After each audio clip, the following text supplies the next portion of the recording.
All right, guys, this is FMA discussion episode 484.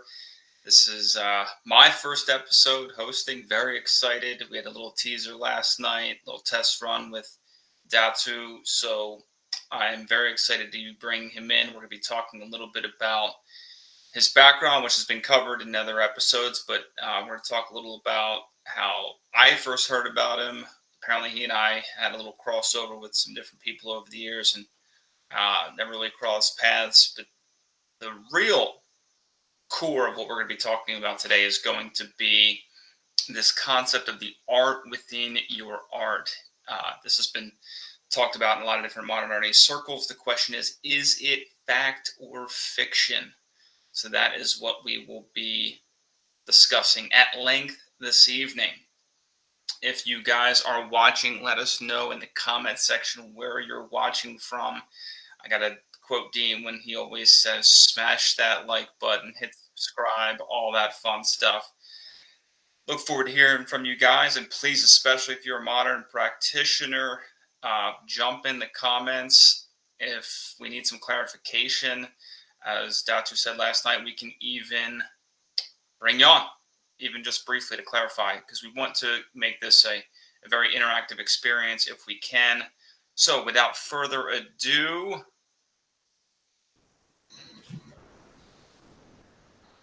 how are you, sir? Pretty good. How's everyone doing tonight? Guys, again, if you're watching, let us know where you're watching from. Hit us up in the comments. So we went out when we first spoke on the phone a week or two ago. I think it was about 2 weeks ago when Dean and I were coming back from New York. I was talking about my background. I was asking how you got tied in with the American Kempo community because I started Kempo in the 90s. Okay. And your name was all over the place. And apparently we were at a lot of the same camps, different times. I think you mentioned even Mike Cappy's place and Dennis Tostin, guys that I had been on the mat with a bunch of times. So how did you end up getting involved with that Mid-Atlantic area group? Well, Modern East was actually strong down there. The person who brought it into the area was not Dennis Tostin, not Joe Bridenstine.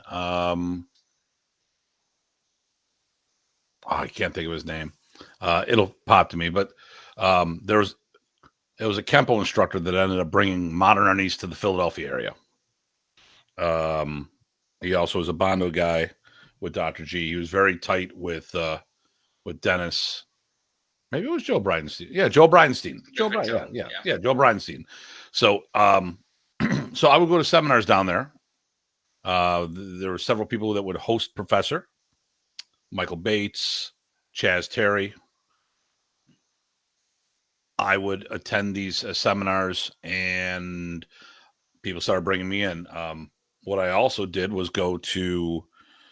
So if I had a guy teaching Kempo out of my school, and I had heard that Kempo was used as a vehicle for Filipinos in Hawaii to teach their Filipino martial arts. So I went down that path for a while. I didn't become a student, but I trained at a lot of the camps. And it didn't take long for people to know who I was, and they started putting me on the bill as a special guest instructor. One most notably was Mike Cappy. He was down in Lansdale, PA, which is I think 2 exits north of Philly or the Turnpike. It's pretty close. He'd bring in you, Jeff Speakman, Huck Planis, Frank Trejo, Zach Whitson, and he had a lot of big names coming in and out of there for a while.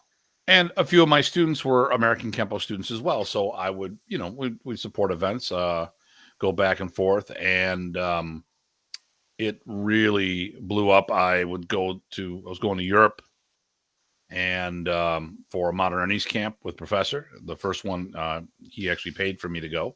The second one, it was in Frankfurt, if I'm not mistaken. And a friend of mine, Jason Arnold, who was a Kempo and Jeet Kune Do instructor, said, hey, we should go to the European Championships in Denmark. So we went. We should spend a week at my friend's school in Sweden. So we went. So we had this huge, massive thing. And at the European Championships, Huck Planis saw me there. And he's like, how'd you get over here?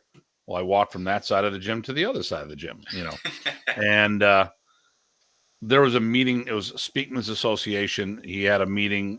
It went late, and a couple of us were working out during the lunch break, and I went to Paul Dye and I go, hey, sir, you're the senior. These people are late. I've got some stuff going on here, but if you want to do something, or if you want me to, whatever you say, gives me a great introduction. And I continue to teach, and then everyone rolls in. And then I became like the guy over there teaching stick. And they already had people over there, but I started going to Sweden like 2 to 3 times a year.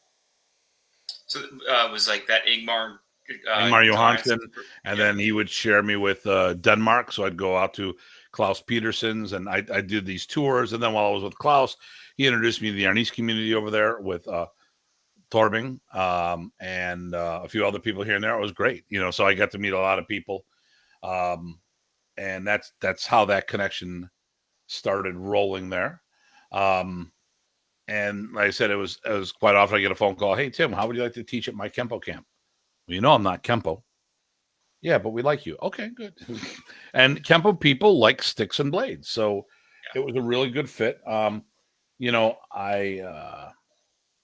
Kempo they learned was geared. It was from a certain era. So the attacks were geared by certain things. And, unfortunately, Mr. Parker died in the 90s, the early 90s. And so a lot of these people like to update or add or go in deeper. A lot of Kempo people do Filipino martial arts. So they're like, well, what you do fit very well with us. So, could you teach more? And that's how I got all connected. It was funny because even some of our own people thought I was a Kempo person. I'm like, no, I started. Here we go. Goes back to the topic. I started in modern Arnis. I know a lot about a lot of different martial arts because my friends train different martial arts. And if it's important to them, it's important to me. So I ask questions, and then they ask me about Arnis. So we would have not necessarily that we all trained with each other, or we would train together. And we'd train concepts, and we didn't necessarily get into the art itself, but they would ask me different things to, they'd ask me questions about the art. I would ask them questions about theirs. So I got a lot of background information on a bunch of different martial arts because, once again, it's easier for me to understand where someone's coming from if I know more about what they're doing. Sure. Yeah, I was incorrect because you were so tied in with the community back then. I thought you were a Kempo guy. I'm glad you clarified that for me on the phone. Yeah, even some of the modernist people thought the same thing. Let's see who we got here. We got Seth up in New York. We got Brent. We've got someone, Ventura, out in L.A. Very cool. Rich Parsons, pleasure, sir. And we got some people tuning in from the other side over in the Philippines. Very cool, guys. That's part of the Praces family. I'd be curious to get their reactions here. Very cool to see some family members tuning in. Yeah, when I was probably a brown belt, my head instructor, Kempo instructor, was going off. He was actually a nurse, so a lot of times the assistant instructors would teach, and they were teaching us Sinawali, but he didn't want anything taught that wasn't Kempo, so they told us it was advanced Kempo. We were learning basic Sinawali drills.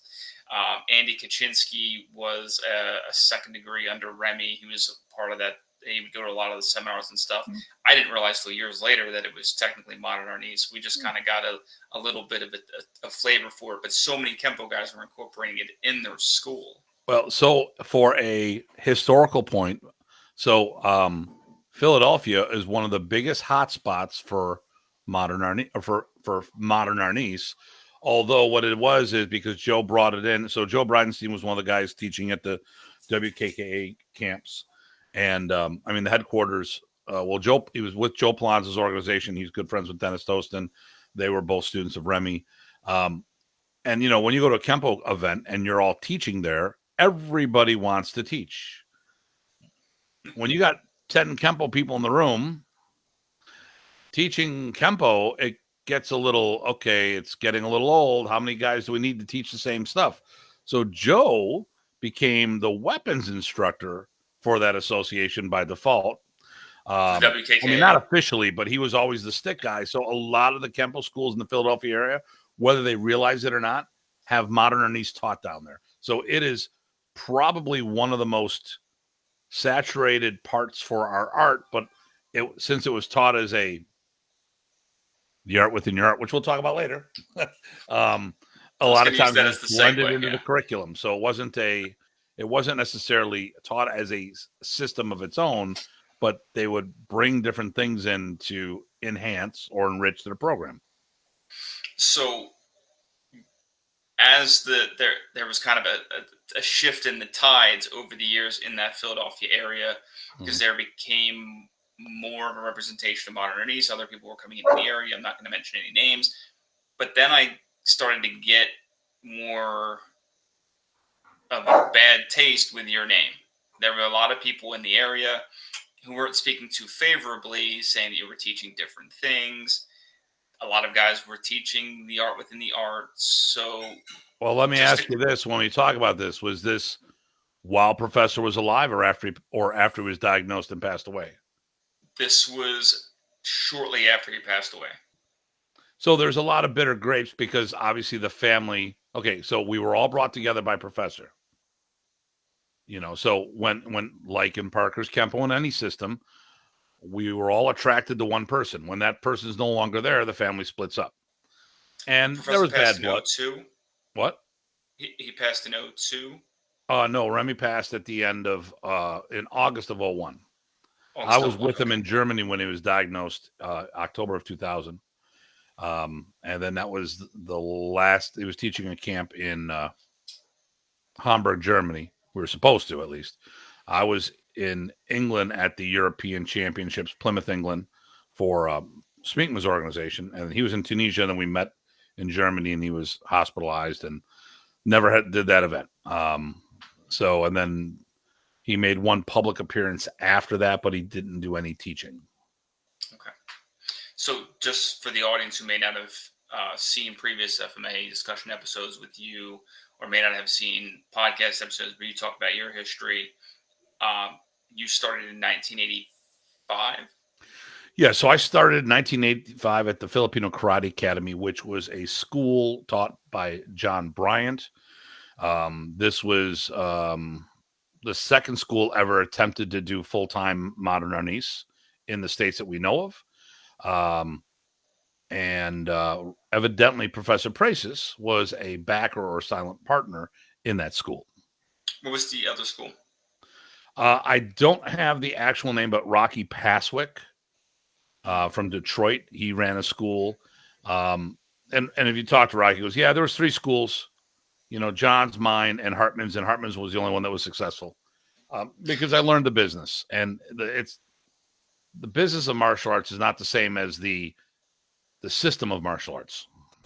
Sure. Yeah, they're 2 different skill sets. Completely. A lot of martial arts schools close the first year or 2. I've worked for some of them. I've trained at some of them. So it's good to, especially because modern Ernest and Filipino martial arts in general weren't as well known. So it was great that you were able to put them on the map like that. Yeah. Well, part of it is that the system itself, too, because Professor Pracis has a system that is a standalone program. There are many systems there that are complete fields of study, but they're very specific, akin to kendo and fencing, where it's all weapon all the time, and that's not a standalone program. It's well, you see a lot of systems out there where the people do fill in the blank. I'm not going to go down that way. Let's say Combat Kali. And it's all weapon, and then they're all doing Brazilian Jiu-Jitsu or kickboxing or something like that to fill in the deficiencies of not having open hand system in their and an open hand program in their system. So push comes to shove, when you want to send your kids or your wife or your husband to a martial arts school and learn practical self-defense as part of what we're doing, if it's all weapon all the time, how practical is that? Yeah, I've been using the term the a la carte systems. You want a knife system? Here's a knife system. Yeah. You want a stick system? Here's a stick system. You want a ground system? Here's a ground system. They're not complete arts, so to speak. So we were talking about some of these schools, especially in the Mid-Atlantic area, that were teaching a version known as the art within the art. What is that? Where did it come from? How does it pertain to the full system? Okay, so I'm going to say, and I'm going to detour a little quick on this, hopefully quick. First of all, everyone's answer is going to be different based on their personal experiences with this. I started in 1985 in a full-time school. Professor had a girlfriend in Buffalo and would visit often, so I'd get to see Professor. For my time in from 85 up until the time he was diagnosed in October of 2000, I was seeing him no less than once a month. So we figured that I did like 180 martial art events that Professor taught at. 30 of those were training camps. So I didn't just I did an era, from 85 until the end.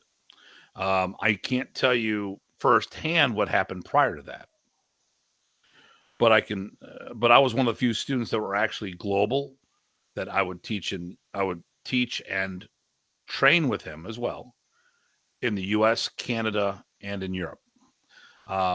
Not many people have that, and some people have done that, but over a short period of time. So if we talk, say, like Chuck Goss, he started his journey in 91, 92. He wasn't a black belt in 91, 92. He started the journey. Kenny Smith was like 92, 93. Jeff Delaney was 94, 95. Professor Prasis allegedly, well, he made them, the whole Masters of Tappy Tappy were supposed to be the end-all be-all stuff for people who've been training for less than a decade. So, is that really what was supposed to and what he wanted happening? Don't know. He had a brain tumor, and I think people took advantage of a situation. But, things and perceptions of things, people don't have a lot of information on what was done when they were only in for a few years. So I don't just have depth, but I also have width. I've been around for a long time. I've gone to all the camps. Like I said, I went to 30 different training camps. So if we talk about I've trained a lot with Professor, what does that mean? How often did you see him? Well, every time he came to town. Okay, so you saw him once a year. How many years? Oh, it was like 5 years. So you saw him 5 times. So is that a lot? And based, so when we get information and ask questions, we have to ask that information first to know the scale and the scope of where they're coming from. So I just want to say that first. So I'm not just somebody who, okay, I came in and I didn't quit. I stayed the whole time. There's people who are my elders who started before me, but they stopped training. Okay. And there's people that came in after me, but not only did I train the art, I trained as the primary system. So just to interrupt real quick, 2 points of clarification. Yeah. One for Kurt's question: could I define what a complete system is? And that goes with what Datu was calling a standalone system, which would be just a stick system. Or I was referring to some systems, let's say SIOC, that are just knife. Here's what systems are going to be more encompassing. I prefer to say there's a complete field of study, and then there's a standalone system. So you could have a complete study of stick dueling. Blintwalk's a perfect example of that.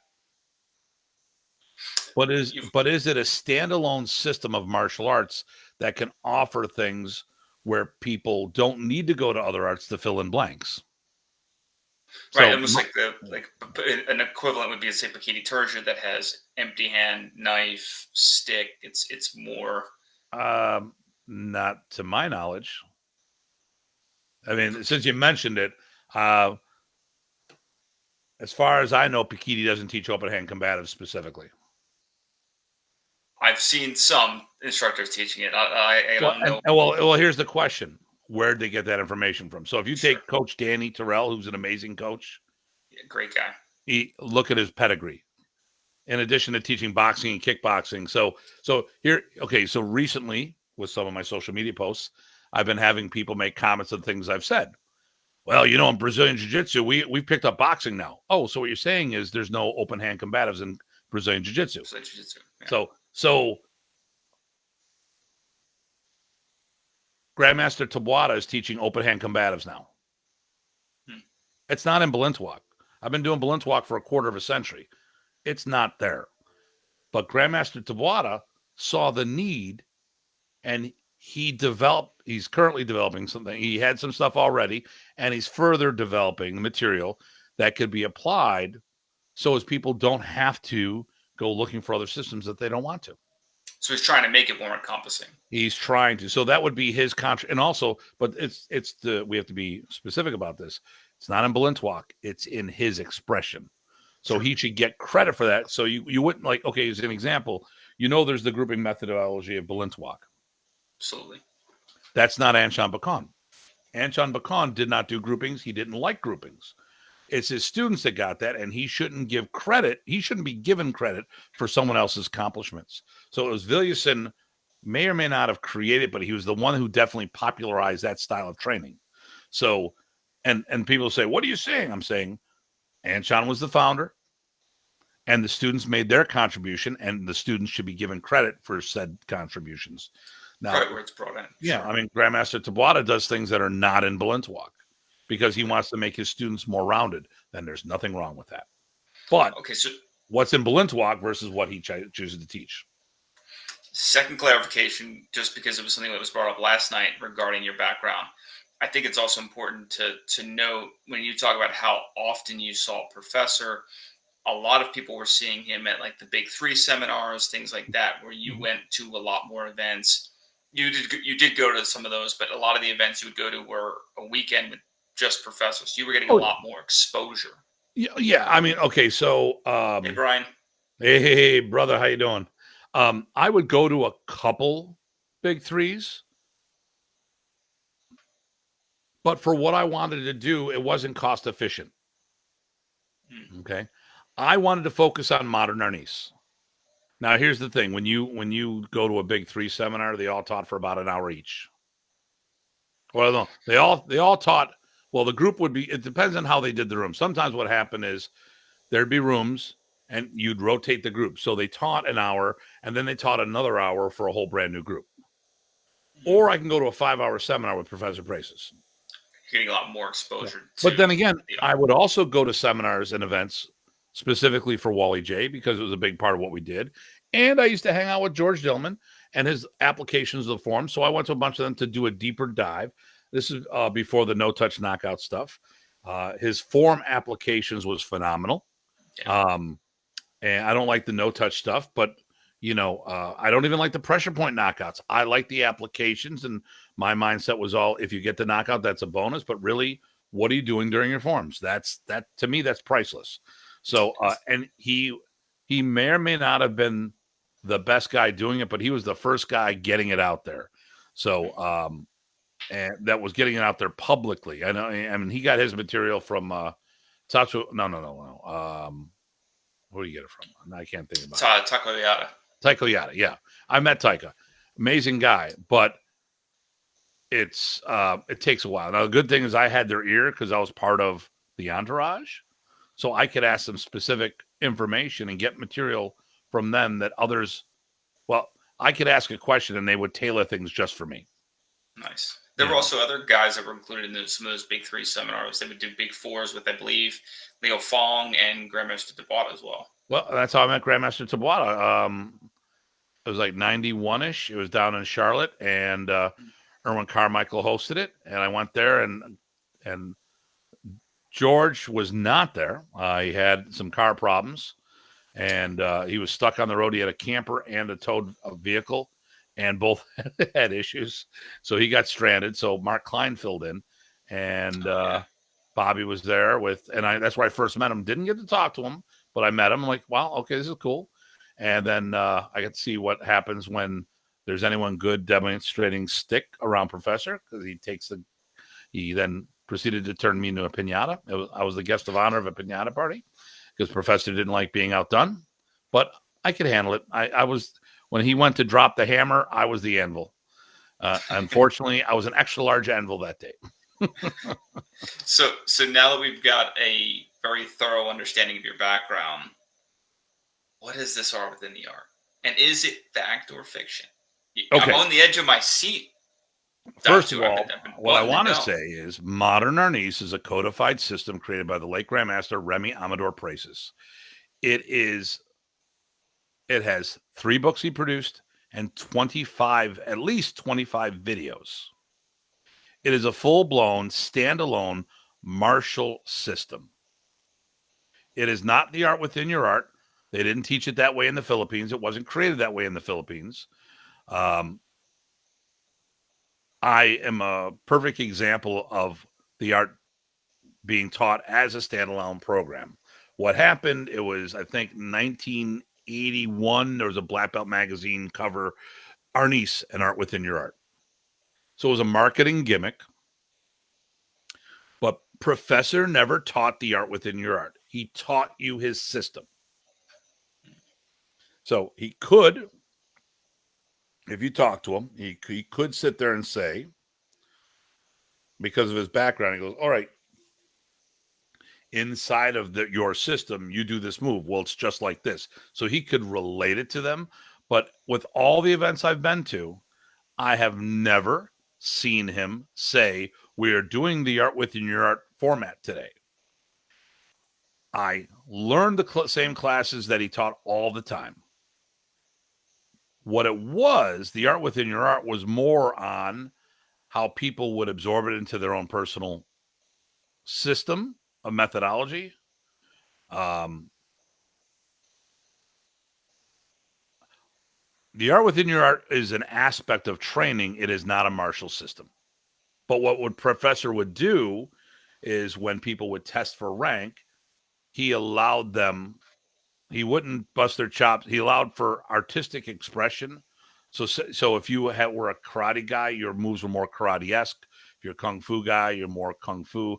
But that was more like if you go to college and you change or go for a second degree, a lot of those credits are transferable. I don't know of any of his students besides myself and people from my school that started martial arts in modern arnis outside the Philippines. They all came from something else. And most of them would only offer classes 1 day a week. And see the thing, here's the problem with the art within your art. It's cross training. Yeah.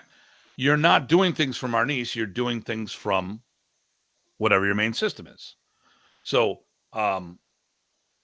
Renee, we got rid of Dean. He's stuck somewhere in the airport because of the Kokolo effect of visiting you this past weekend. I think he's still stuck in the Toronto airport, Yeah, last I heard. I don't know if he ever got out. What's up, Renee? And what's up, Norman? Norman's out in Jersey. Yeah. So, listen, the art within your art is that you could add modern arnis as an enrichment program to your main system without compromising the integrity of that base system. But that was an attribute of the training of what the art could do by adding bits and pieces into your main system. You're still not turning your back on modern arnis or on your main system. And more importantly, you're not even attempting to do the art by itself. You are using it to enhance. So let's say you did Kempo. Yeah. What if you threw a judo move in there? Would that make you a judoka? I would argue no. Okay. So, and if you did Tayatoshi or any of the moves, you put 1 or 2 of those moves, it may broaden your repertoire, but it doesn't make you do that system, does it? Correct. So why is the art within your art being perceived like people are doing modern arnis when they're not even attempting to do the entire system? So by definition, the art within the art has to change depending on the base art. The art within your art is how modern arnis can influence your system. It's not Remy's expression. Here's the thing. So I get these people like, oh, I do modern arnis. I do what Remy's doing. No, Remy told me to make it my own. Yes, but okay. So Ron Browning, great guy, Grandmaster Ron Browning, good friend of mine. He trained Guy Mesker to become the UFC champion. Used to teach with Remy and Wally. Ninth Dan Sun Tzu Kung Fu. Used to box for Don King. Okay. Cornered guy to become the UFC champion. Okay. Serious dude. He would show you how modern arnis can be implemented into MMA. But that's not what Remy did. He showed you how you could blend some moves and how it would affect MMA. But Remy didn't teach MMA. So it was the point is Ron's expression wasn't Remy's, but it showed you how Remy's influence could affect Ron's expression. And people are here's the thing, if you want to learn the art, and hey Miguel, how you doing? If you want to learn the art, Remy didn't teach these things. You want, I mean, what I and you know, a bunch of us are like, listen, we want to do what Remy taught, and the art within your art is not what Remy taught. Remy taught a system, and most people chose not to do the entire system. If you're doing the art within your art, it really means you're not doing Remy's system. You are taking a few moves. You're not doing the entire art. You're not using the modernist mindset. You're not using the formulas or the concepts. You're just taking some bits and pieces and grafting it onto the system to make your system better. Hey, Andrew. Hey, Andrew. Hey, David. Good to see some of you guys on here. Okay, so I've got a couple follow-up questions because I am so interested now. So to use your example about if I throw a Tayotosh or something into a Kempo technique, Right. I can't then go, even if I do really well with that throw, I'm not going to go test for black belt in judo anytime soon. No. Were there guys testing for rank using this art within the art? Yes, because Professor gave them credit. Like I said, the Marshall credit system. There was the problem. Here's the problem. Professor did this cross certification program, and he based it on how much they improved, not how accurately they were doing his system. So, hey, oh look, the real Dean Franco is in the house. Dean, are you still trapped in the airport? We were wondering. We heard you're in Calcutta now. Is that true? Yeah, they rerouted your layover. We were trying to figure it out. Nice shirt. Okay, he's just jealous of your shirt. It's got pool floaties on it, Dean. I had to dress up for my first episode. Okay, so do you think this was a concept that came from, you mentioned George Dillman, because I know Dillman, he would teach the breakdown of the kata like you were talking about, and he would give guys credit. Let's say if they were breaking down a Taekwondo No, because kata. he was doing this before he met Dillman. Oh, okay. So, and listen, and people cross. I wonder if Dillman got it from him. Listen, maybe. Listen, I know that all arts do this. So he must be talking to you. I have a feeling that one's for me. Thanks, Dean. Yeah. A lot of people have cross-ranked people into their systems. The art within your art people are cross-ranked. They're not ranked. The only problem was there wasn't a diploma that did the difference. And when you're doing the art within your art, there's things that people chose not to do. I mean, okay, I'm not saying it's overly important because we're not a forms-driven system, but I knew George's people who would train in with us. And a good friend of mine, Bill Birch, asked Remy, hey, do I have to do the forms? I have to maintain like 50 forms through George. No, don't worry about the forms. Okay. Just water, Dean. It's just water. Yeah. But but it wasn't that. I mean, there's some people who just chose not to do certain aspects of things, or they did it their way, blended with another art. And Professor, when we would judge it, they took that into account. I mean, so yeah, okay, it's in the ballpark. You got the basic idea. But he was going more and more as a standalone program to the point where I was in discussions with him and others about using my curriculum as the official curriculum for the organization. So with the guys that are doing the art within the art, is there a lot of commonality of what pieces of the full standalone system were more emphasized? Okay, so they should have all the ABCs, but they should. But it's sort of like speaking a foreign language. You learn the language, and then you go to the country of origin to get the proper pronunciation. So analogy. People don't have the proper body accent. Mm. Modernese has every martial art has its own fingerprint. A lot of people don't know what modernese is because they don't try to do the art as a standalone program. They and in their school, what sells is what is focused on. I know a lot of karate and taekwondo schools that put an Ernie's program, and it was great at the beginning and then died because when it came time for testing and they had to pick and choose, I got to put more reps in my main art because none of this material's in the test, these classes would disappear. That's why I would tell a lot of people, like, there's people like Michael Donovan. Actually, Mike Donovan up in London probably had the best program I know of a blend. So he did American Kempo. He was a student and friend of Very True on the signature look. There you go. There he was a student of Dennis Toston and Remy, and he had probably the highest percentage of blend 50-50 than anyone else had out there for the art. Mm. And Kempo moves. There's a similar vibe to it. It's not a system that's diametrically opposed. It's not like Do Arnis and then Shotokan, which, you know, it's completely on the other end of the spectrum. Yeah, Kempo had a lot of those similar body mechanics, which is probably why Jeff Speakman did a lot of the flashy Arnis at the beginning of the Perfect Weapon. Not exactly modern Arnis, but I'm just using Arnis in a broader sense. But it looked good. Hey, I got students out of that. People saw what he was doing. I go, that's Kempo, but if you want to learn sticks, I'm your man. Yeah, nice. Okay, so from Phil up in the UK, very cool. So what do you see is missing from a lot of these practitioners that are doing the art within the art? They don't have the fingerprint. They don't even. Here's the thing. They. I don't want. I'm gonna exaggerate to make the point. They're doing karate with a stick in their hand. They're doing kempo with a stick in their hand. They're doing something else with a stick in their hand. Their movement is so far removed, it doesn't represent the art. It represents what the art can do for you. And there's the difference. You know, it's like, hey, what if you take your car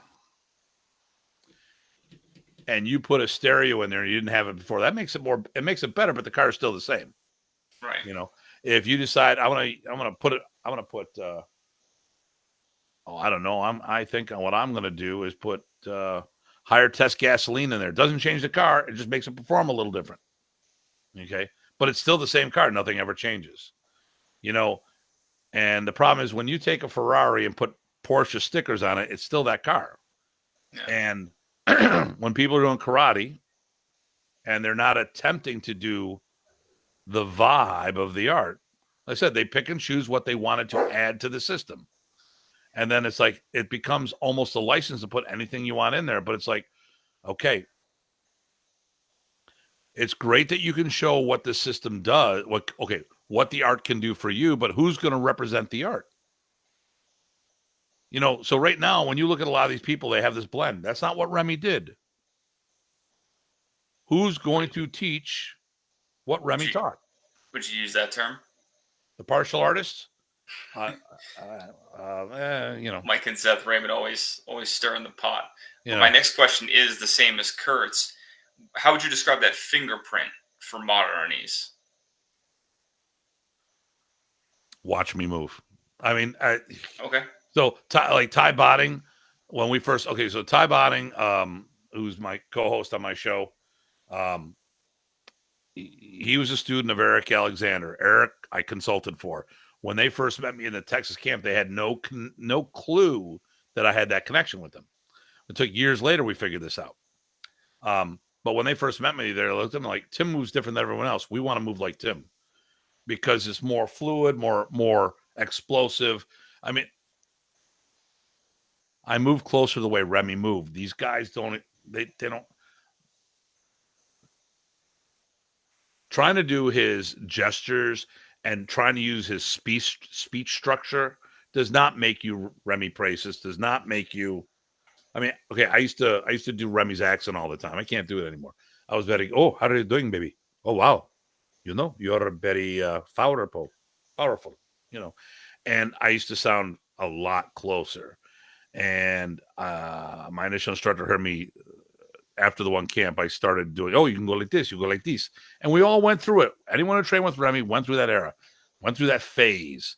And, John's like, hey, like, I know. He goes, Tim, you're a better Tim than you are a Remy. And that moment, I was a brown belt at the time. That moment is when I realized I'm a better Tim. And I started developing my own style. And when I would do the accent, it was more of a, tell funny jokes like Remy would, oh, I am sad now. It's his time to depart. Yes, professor, when I depart, tears come to people's eyes. Always switching the P's and the Yeah, but I F's. mean, Yeah. some people would actually, you would listen to their sentence structure and you're like, dude, you're not him. Stop it. They're even talking, they're not even attempting to do the accent, but like, oh, so many people are coming to my camp and there's so many stripes. I can't even count that many stripes. I'm going to stop it. Stop it. Yes. Yeah. Stop it. You're not Remy. Don't even, no, stop the bullshit. If Yeah. you were any good, you wouldn't have to do that, but obviously they weren't that good. Would you say, just looking at the timeline of when people were given different titles, and I'm not questioning anyone's title. Mm-hmm. Everyone is entitled to their own title, but would you say some of the older school guys who were also the other Datus, Kelly, Shashir, do you think they had that fingerprint that represented the way that Remy moved?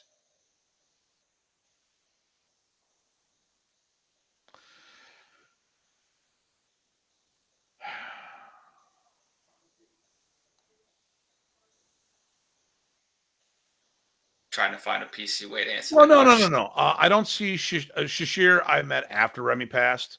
I don't see Remy there. I never saw Remy there. Kelly has mad skills, and I see Modern Ernest and everything that he does.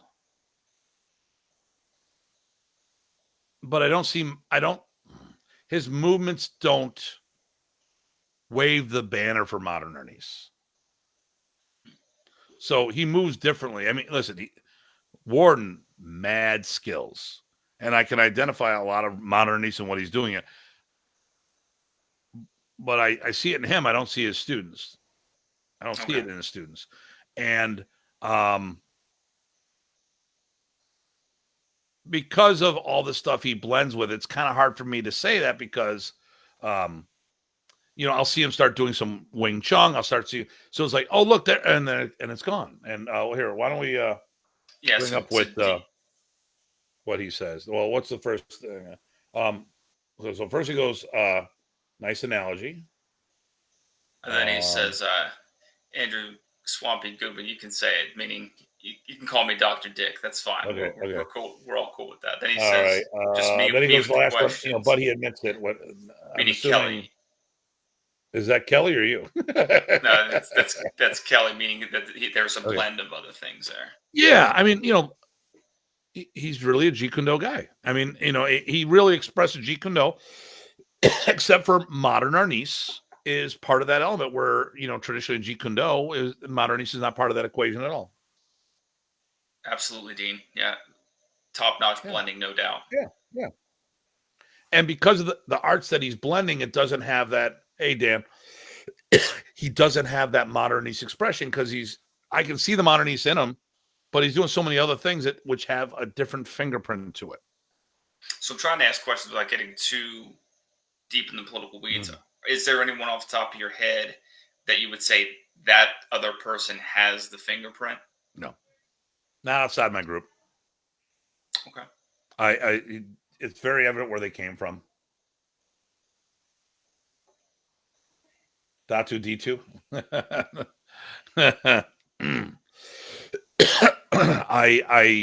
Listen, I'm not going to say that I'll use the Datu as an example. I'm not saying any of them are bad. They all have different fingerprints, and the ones I see are not because of where they came from. I don't see Remy's expression there. Okay. And neither do I see with any of the other people with titles. Because we can take all the people there and They're coming from other arts, and they have that DNA there.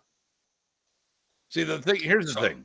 With the art within your art, there was never a push to people to strip away the DNA. You look at some Filipino martial arts, you'll see guys from other systems,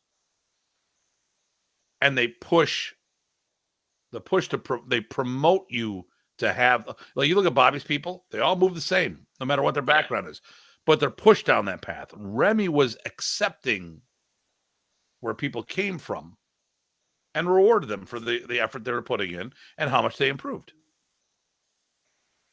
I've noticed, I've been around more, especially in my later years of training. I was around more of the masters of tappy tappy, and I will say, for positive or negative, they all move very, very similarly to each other. Was that just the era they came up? They all trained. Okay, so, well, I would say Brian, I don't know, no, Chuck and Kenny were like, they would always be together at camp. They move very, very similarly. Yeah. They were training partners all the way up. So, they spent a lot of time with each other. So those guys should be in sync. I would say a lot of times, though, here's the thing. Maybe this phrase may help. The problem with modern Arnis people, or at least the art within your arters, which was probably 98% of Remy students, they never took their FMA training wheels off. They never did the art as a standalone. They would always have the ability to fall back on their primary system if they got in trouble. And so, that's just to show the integration of this, that, and the other thing. Okay. Do Remy's art by itself and make it work. And I don't think these guys could. Do you think that's hurting the longevity of modern Arnis? Well, yeah, because there's mixed meanings. It gives mixed signals. I'm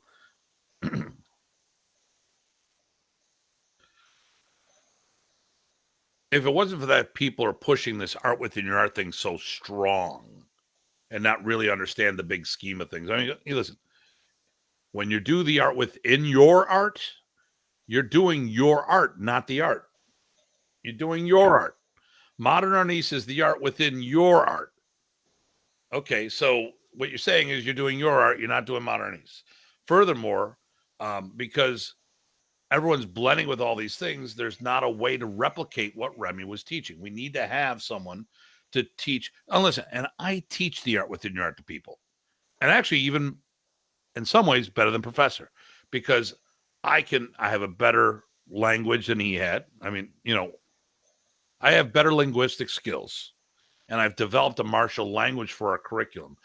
And with all my friends that do other martial arts, I go, hey, you do this move in your system, right? Well, that's the same thing here, but slightly different. So I can actually relate it to things that they do.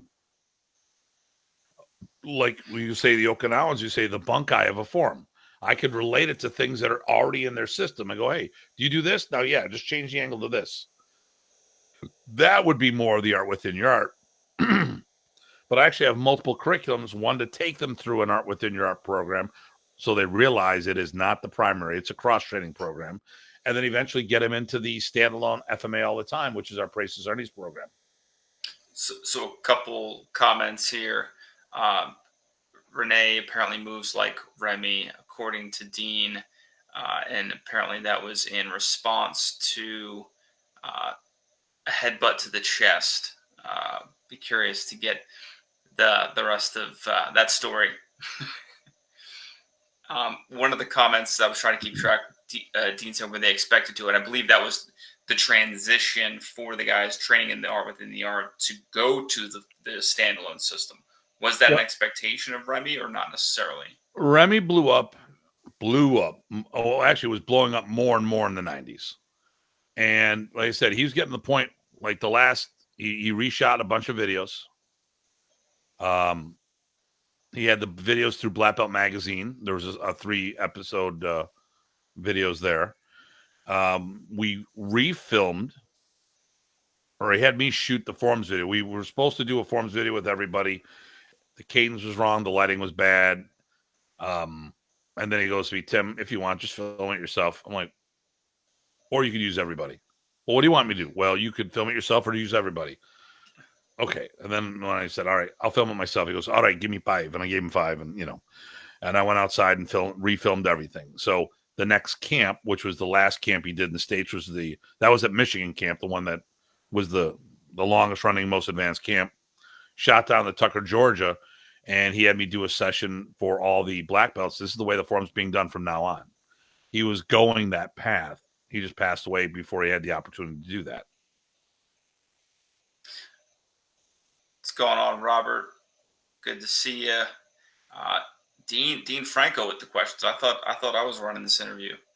Just kidding, Dean. He says not defending these students, but wondering if there were clear expectations. It was hard because there was not there was a linguistics challenge between professor and others. Also, the problem here is you get some old school nonsense. You would show up to an event, and maybe the person would send the instructor would send his students to go. Well, then there's an update. Then they go back and they show the update. We're going to do it the way I was taught initially. I was in charge of many things, including the forms, and I would fix people's forms, and then I would talk to these people later, and they're like, no, my instructor back home said we're doing it the way I was initially taught. Yeah, but you were taught by so-and-so, which was not professor, and they taught it to you wrong. So you made a comment earlier about the curriculum you had. There was a discussion regarding that being the curriculum for the organization.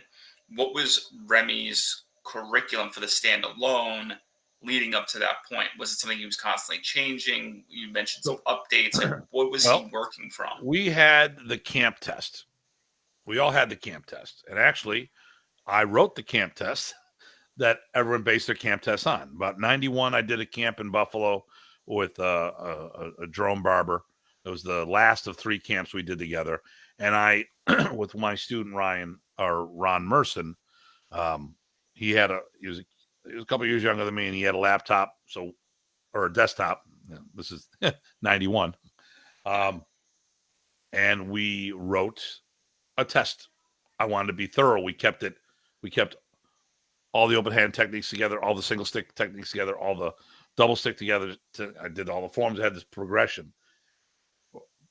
Professor was amazed, sat down with my guy afterwards and said, all right, I wanted to add a couple things in, but I wrote the test that everyone did. And you can tell, you go from camp to camp, and I'd see my test, and there'd be new things put on the end that were not blended well. So up until like page 4, it was me, and then the rest you could tell that, people took other things in it. But we had a curriculum. The problem was people say, oh, Remy didn't have a curriculum. Did you have a test? Yeah. Was it more or less the same test every year? Yeah. So you had curriculum. You're just too lazy to do something about it. And people would complain. I'm like, listen, all these other styles, the same things. When these guys came over from Okinawa or Korea or whatever, they didn't have a written curriculum. So what did people do? They figured out a way. They took what they needed to become a black belt, and then they codified it for belt to belt. Now, did Remy have a belted curriculum, belt to belt? No, but he had the test we took at camp, and if you could do that stuff on there, it got your black belt. My initial instructor had a curriculum. I had the curriculum, and I added to it as time went on.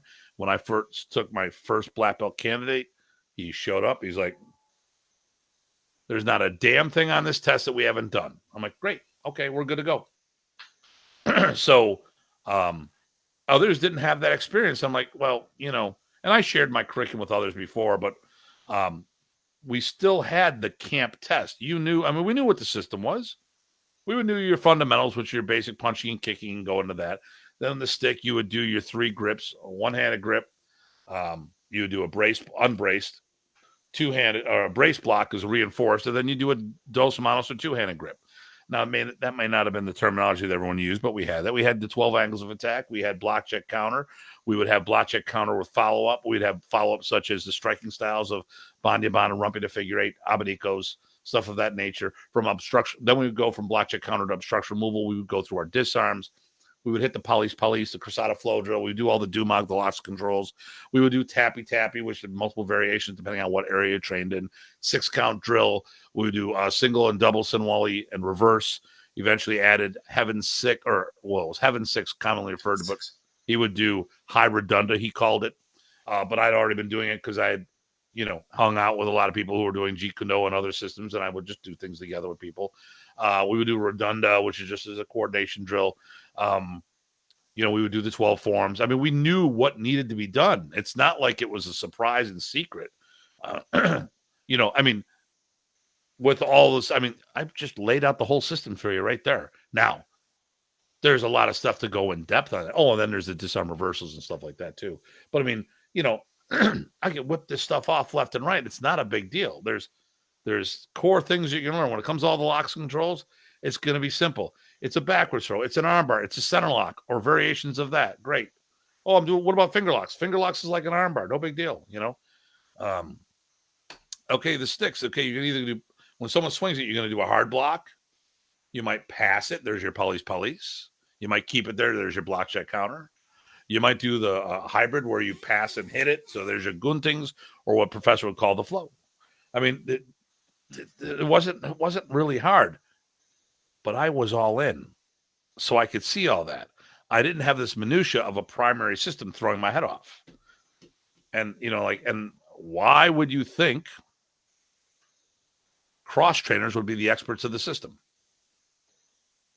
It's like saying, because I'm a blue belt in Brazilian Jiu-Jitsu, I know more than the Gracies. Now, someone's going to quote that, but I'm, so I should be the top guy because I'm Tim Hartman and I'm doing the art within your art with the Brazilian Jiu-Jitsu. Yeah. Someone's definitely going to take that one into context. They're gonna crop this whole video just for that little statement. Yeah, well, they can shove it up their butt sideways. So, Dean, it's totally okay. I'm just busting on you. It's in your veins. You built this platform. We owe all of us being here to you. And what's Renee saying now? What do we got here? Hey, how many shots have you had to take because I said Remy there, Renee? That's the thing. Renee's going to take a shot every time I say Remy. Remy, yeah. So Remy. So with all these guys going down this path of spreading the art within the art and it not being the standalone system, how do we rectify the situation? How do we get back to modern Arnis? Well, I think it's taken care of itself. I mean, you look at the other groups, some of these groups are on life support. Hey Jason, how you doing? Got a flamethrower tonight. Jason, we were talking about you earlier. I mean, some of these groups are on life support right now, so it's going to be, it's a shame. Personally, I wanted all the groups to be successful because the more people doing it, the better chance that there's another generation. But I mean, so you were at the big threes and stuff like that? No, I was at some of the later seminars. Oh, with the Mots? Did you? Yes. You never saw Remy? No, I unfortunately was never with Remy, but some of his other top guys I was around years later. I never trained in modern Arnis as a standalone system. That's a shame because you could have seen, like, one of the things I'm constantly complaining about is that if we're not careful, it's going to die with this generation of people. Because a lot of people, there's a lot of. I left the organization. I resigned when they announced that Remy was no longer going to be continuing because of his health condition. When I left, the organization started hemorrhaging people. Yeah. So when you look, I mean, Professor used to do 2 seminars every weekend, 80 to 100 people at each location. And he did probably 30 weekends a year of that. Then he had like 7 or 8 camps, and those camps would be 80 to 100 people, and, and we don't have those numbers anymore. If all of us together teamed up and took all of our numbers and put them in a pot in the database, it's still not the same numbers he had collectively. And we lost so many people because of that. And part of it, you're going to lose people. Some people probably were just there because it was professor. It's like, all right, I'm hanging out because professor. He's gone, I'm done. Others, part of it's going to be political nonsense, and I'm not blaming anyone. I mean, I was part of the problem back then. I was very visceral, and I lashed out at people, that started messing with me. So, so they might have earned it. Oh yeah, but I mean, I could have been more professional about things, but here's the thing: is I was the only person that was doing this as their livelihood at the time of professors passing. I was the only person that had a dedicated school of modern Arnis while he was alive, and Jason, Jason was there. He saw this stuff, Um, the other guys were all doing the art within your art. And then, of course, when we hear all these silly things about how titles supersede everything, but numerical rank was given out with it and all the nonsense, it's just a lot of silliness. And then how people are cross-training in, but yes, they are grandmasters and successors of the art versus the people, who were in the art were blown off. The will was never executed, which showed a bunch of us, including myself, to be the successors. I mean, and some of these guys had never produced a black belt while Professor was alive, where I was the highest yielding school. I mean, I produced 30 black belts out of my school while Professor, RPCs, as I refer to them, Remy Praces certified, which meant my black belts that took his test and they passed his test. And I had black belts the same levels as some of the masters of Tappy Tappy, and actually spent more time with some of these leaders with Professor than these guys did by themselves. So like I said, I never trained in modern Arnis, but was given the advanced Kempo techniques from Andy Kaczynski and Don Baker. It was interesting when you were talking about the full curriculum. There were a lot of components to that I was exposed to years ago. Were there guys in that area who were making the effort, even though they weren't as close to Remy, that were trying to get outside of the art within the art, that were trying to make the effort to learn the full system? I mean, there were definitely people who were trying to, but the problem is, so Eric Alexander was in Cromwell, Connecticut, if I'm not mistaken. Okay. He's up this way. We met, and in 91, he had me drive out and do a seminar for him. And when I got there, I'm like, hey, you got all these people out here. Why do you have me coming all this way? And I don't think this is throwing him under the bus because he admits this when I say this. I goes, hey, listen, I mean, you got Richard Roy out here. He's just right around the corner. He's the camp host. He does all this stuff. I go, yeah, but the problem with Richard, and I don't blame him, but he tries to put as much Tai Chi in the program as possible. I want what Remy taught. I don't want what people are putting in the art. I want what Remy taught. So when you're doing the art within your art, you're blending in with your primary system. And it's hard for you to find someone to teach you the bits and pieces to do it as a standalone art when there's not that many candidates out there. Yeah. And then what does it look like? Well, why are you training with Hartman? I'm right around the corner for you. Well, you want to put Tai Chi in it. I don't want Tai Chi in my Arnis. Oh. And some people are not mature enough to handle that decision. I mean, I don't sweat it. I mean, so there, it's no surprise that I don't get along with everybody. But over the summer, or a couple months ago, Jason Arnold was in town, who we were just talking about. He was teaching an event 20 minutes from my house. And there was Bram Frank and Chad Bailey in the town. Now, I understand the person's school, he bought it from his teacher, and they work with a certain association. They have people that they work with. I'm 20 minutes away. If you want our niece, I'm right there. But hey, whatever. I don't care. I didn't get twisted that these guys came in from out of town and taught in my area. Jason taught with them. I go, hey, and I was teaching out of town that weekend, but I'm like, hey, let me know how the event went. and I'm friends with the host, but I didn't care. Jason says, I did the Campo and Modern separately. It takes a lot of dedication, and most don't isolate each. But then you can blend with a better understanding. And I agree with that with pretty much any arts. Of course, Renee's gotta bring the humor.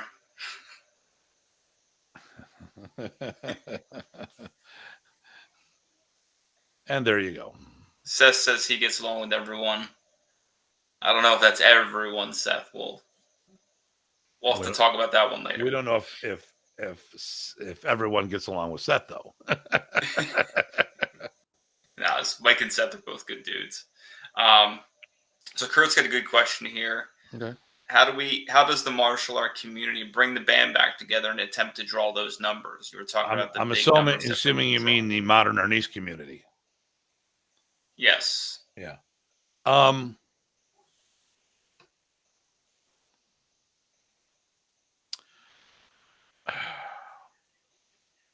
It's an easy, hard thing. So it all boils down to ego. You know, I hosted the Modern Eastern Reading Camp on the 10-year anniversary of Remy's passing.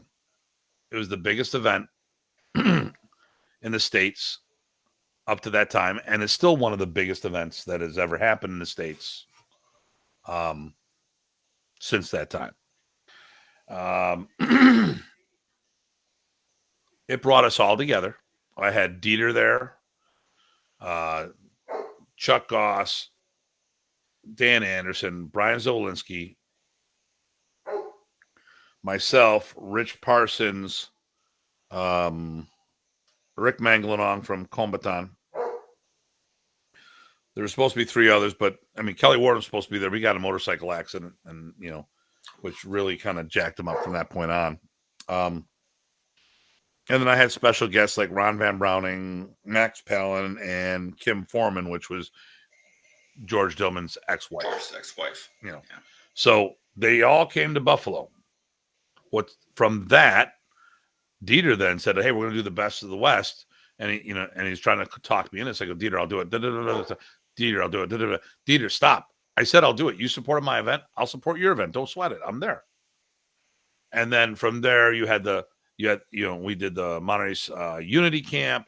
Dieter did a series. He did the Best of the West, Best of the East, East meets West. We did Double Datu. All this stuff started because I hosted this one event, and it became a springboard for other events. At that time, I didn't say a damn thing. I wasn't going, "Hey, look at me. I'm the golden child. None of this shit would be happening without me." Even to the point where when Dieter was with me, when I picked up the t-shirt, he goes, "Where's your name on the shirt?" I go, "It's on the back with everybody else in alphabetical order." So evidently he thought I was putting Tim Hartman Presents, blah, blah, blah. I'm like, what? Why would I do that? We're all the same. It's we're going in this as partners on this, and from that point on, we went to do the Unity Camp in Detroit, and then someone reached out to my co-host and say, "Hey, let's cut Hartman out and do it just you and me." And others didn't reciprocate that thing. They were all there when my wallet was open, but as soon as my wallet closed, they all disappeared. So it's not going to happen. I'm just building up my numbers. There's no way to bring these guys back because some of these guys, I don't want them around me because of because here's the thing. You don't have to agree on how we do things, whatever. But when you attack this is how I provide for my family. Yeah. And people have tried to undermine my seminars, spread lies about me all the time. I'm very vocal about how I feel. I've called some people cowards because they've blocked me on the internet, and then they start talking about me, not giving me the opportunity to defend myself. That's very cowardly. Very cowardly. I don't like this Grandmaster title bullshit that's out there. There should only have been one. And, it's my opinion. No one has to agree with it, but respect my right to have my opinion. People were, "Oh, Tim, you say these things and you don't worry about how it affects people and how they feel." Well, obviously you don't give a damn about my feelings either. And that's got to be a two-way street. It's too late for this stuff. It's not gonna get better. What's going to happen, the way this is going to go, I'm going to continue growing the way I am. and I'll make it larger. I don't think we'll ever hit those numbers again. Others are going to slowly die off, figuratively, maybe literally. The mother organization is gone for all intents and purposes. It's on life support. You go to the IMAF. Let me look at this right now. Let's see. Masters of Tappy Tappy. So while you're pulling that up, Jason said Chad Bailey and Bram Frank were very respectful. Renee's got a good point, and you mentioned ego, but he said as long as money's involved, you will never get people to get together in a unified front. That would just never happen. Jason said 100% because they're all fishing from the same pond, and that's the two biggest impeding factors in getting some level of unity in martial arts is ego and money. Some people Okay. it's driven by ego because they want to be the next grandmaster or whatever title you want to put it, the grand poobah, Yeah. or they want to bring certain people to seminars because then they're afraid their students are going to go with them, and then it's going to hurt their paycheck at the end of the day. Those are going to be the two impeding factors. We've seen it for years. Yeah. So I'm on the masteroftappytappy.com site. I'm looking up dojo directory. There's 4 schools listed. Ken, Chuck, Gabby. Ken, Chuck, Gabby, and a guy down in Wisconsin. Okay. Then you look up events. Or actually, we go to the main page. The only event I see, is Arnis Fest, October 2024. Okay, that's the only event on their website. Okay, so,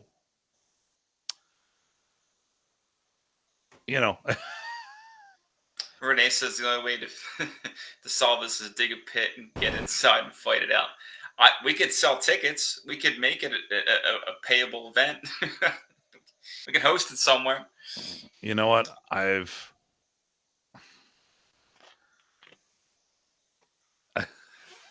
I'm all about rattan therapy. There's others wouldn't show up though. One of those guys with the other title I've been trying to spar for years and hasn't happened. They're So let's see what Jason says. That has opened so many doors for me personally, and the WMAA is a solid association. Well, here's the thing: is we promote Filipino martial arts as a whole, and what you would see is this. Here's what we do: we promote not only ourselves but others. We've given people greater exposure on many different levels. Michael Horon started his seminar career hanging out with us. I opened a lot of doors for Jack Latour. Roger Egbulis, I helped him with some stuff. So Bikini guy, Lameko guy. Yeah. And if you look at the Arnis documentary, Fighting Sticks of Arnis, who became the cover child, the poster child of that one, Bobby Tabuada, and gave him huge experience about that. That was my trip to the Philippines. And it exposed, he got exposure. I mean, you look at the list of people who are on that DVD. Empty Mind Films followed me around the Philippines. We didn't have to go to the FMA festival. We went to a bunch of things. I had full carte blanche choice to decide who was going to get in front of that camera.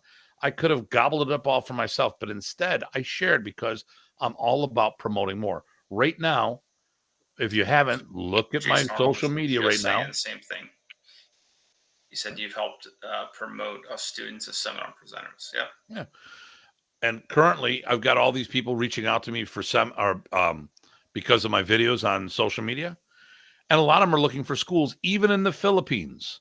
And I'm forwarding information. Here, talk to this guy, talk to that guy.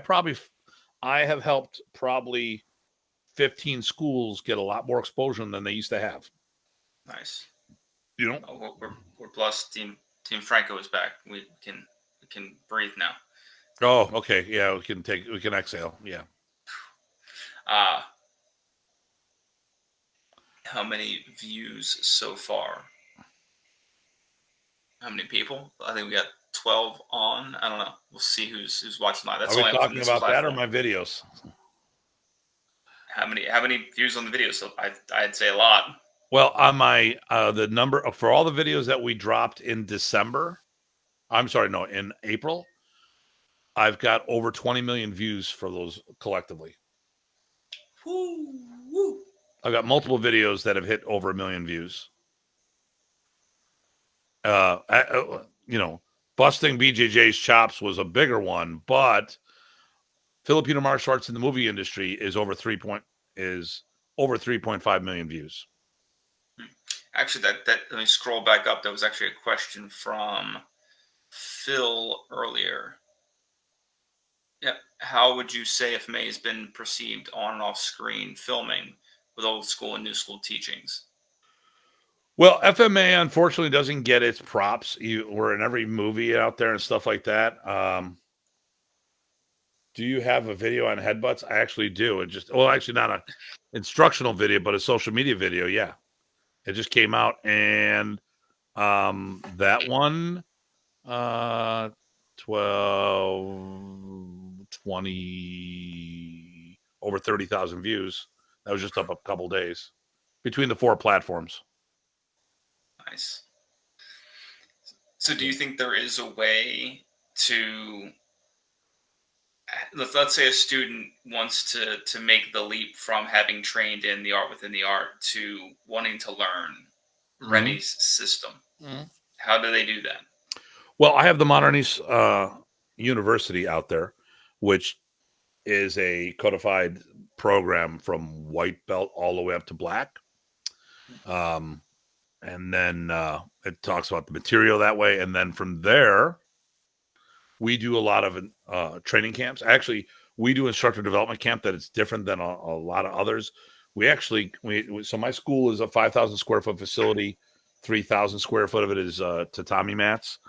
I bring out chairs and tables and chairs for 24 people, and part of the mat has that area set up. They all have notebooks laid out, pens, whatever note taking supplies.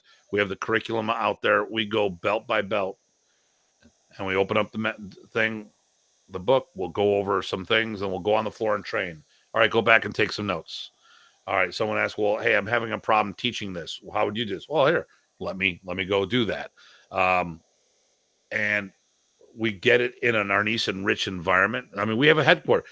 We have a physical headquarters for our system. Nice. I mean, many associations don't. Yeah.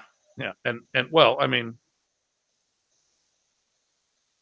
okay, the IMAF doesn't have as a headquarters. At least they don't list one. Chuck doesn't have a school anymore, to my knowledge. I think he's still teaching locally, but he doesn't physically have a school. I don't know what's going on with Kenny. I don't know how Gabrielle teaches. I just don't know. Although I've seen her at a couple business seminars in person, um, when we were down in Texas. Um, Bruce Chu doesn't have a physical location, to my knowledge. His son does teach out of Orlando Eskrima, not a commercial space. It's industrial park. Then Brian teaches out of his house. If you're going to go somewhere, if you're going to have something, you need to have a headquarters. You need to have some place that people can go and train physically. Professional space, sure. I mean, people come and stay with me for a week at a time, and they get to go side by side with my students, go hands on, and find out different things, and get that whole vibe. Going to training camps are good. Don't get me wrong, but you still need that immersion, because if a lot of people at the camp are not doing it as a primary, the good thing is that we have that. So right now, for Praces, we call it Praces Arnis. Remy Praces Arnis. We have in Canada, there's 3 dedicated studios, I think. Okay. Craig Mason, Sudbury Martial Arts, Tsunami Martial Arts, which is in North Bay. That's Chris Workman. Greg Hiltz is in Deep River, and those 3 are there. We have others that are like 50-50 blends up there.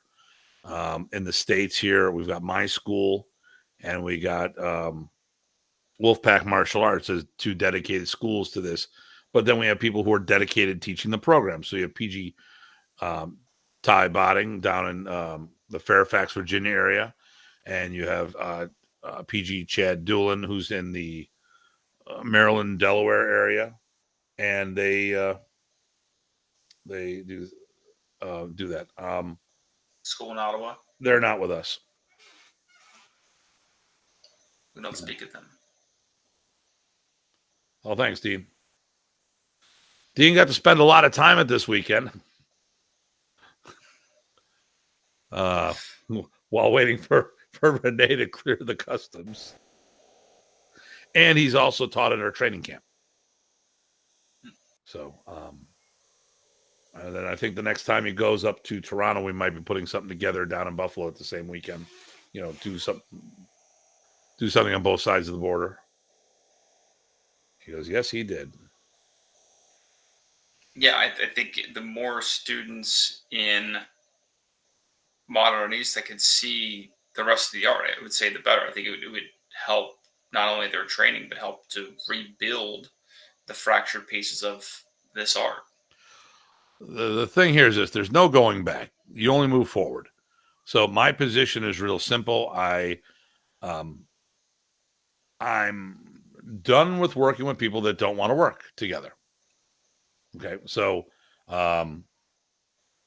it's very evident to me that there is none. That we're not going back. I've tried, and I've had people every time I try to give them an opportunity. It just things come back and bite you in the ass. So now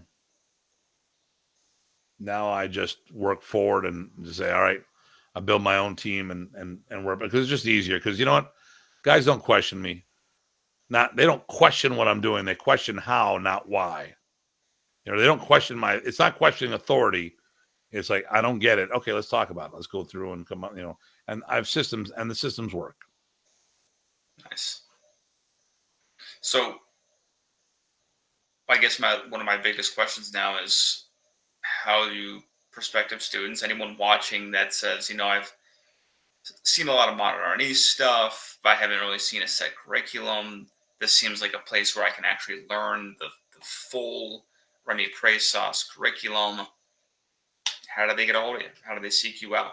DatuHartman.com or WorldModernArtiste.com. There's two things. You can go DatuTim at Gmail, or just look me up on social media. Not really good at responding on TikTok. That was a newer platform, and I didn't realize the messaging option on that.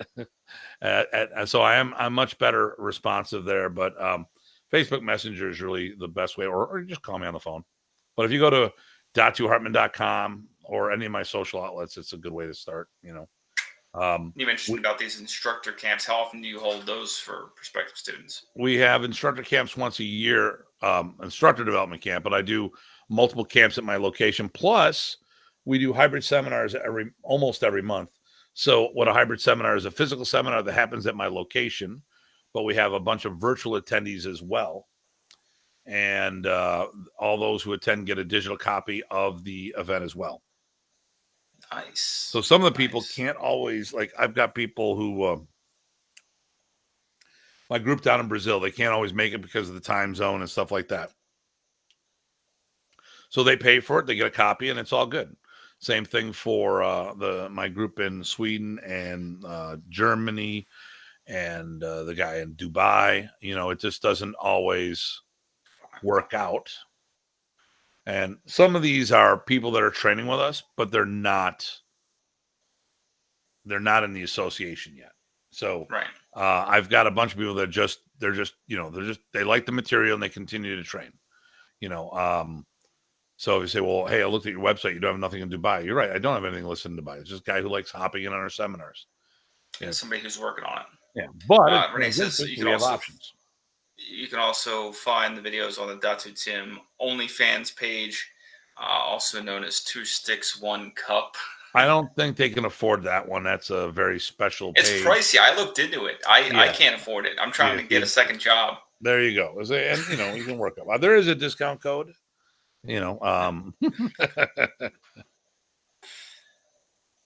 But 100% agree with you, Tim Hartman. Good luck. More power to you and to your group. Power to Presa Senior. yep. We got to hang out together last past February and March, actually, over at the revealing of Professor Prace's statue Very in his cool. hometown. I think this was great. I think it was really good for people to get an understanding of the differentiation between the art and the art within your art. I think this was a really good way of breaking it down for people. And anytime people have a question, on things, I'm an easy person to get a hold of. People are Yeah. looking for, if someone's here looking for a school, well, first of all, those who are teachers here, send me your information, because with all the social media stuff, it's been very successful, and I've had a lot of inquiries for classes, but I need to know where to send people. So there's a lot of places I don't have contacts in. And I'm like, hey, well, send me this, and I'll put it out there. So, I can't make sure anyone pops out, but Rich Parsons have had a few guys reach out to him because of this. I've got a couple groups in New York City that have done that. I've made some referrals to people in the KC area. They just haven't come to fruition yet. But I mean, I'm throwing names out to people and give them contact information. So, and some of the people I've sent have nothing to do with our art. But the thing is, I'd rather have them doing Filipino martial arts than nothing at all. Amen. We all build each other up one way or another. So, but then again, but of course, I'm the Antichrist, so I can't be that nice. Somebody's going to be the villain in the story, right? I got broad shoulders, man. I can handle that. That's it. Well, not this story, sir. Thank you so much for coming on. It was an absolute pleasure. I look forward to future episodes, and hopefully we can meet up in person soon. All right, cool. Thank you. Take care, sir. Thank you.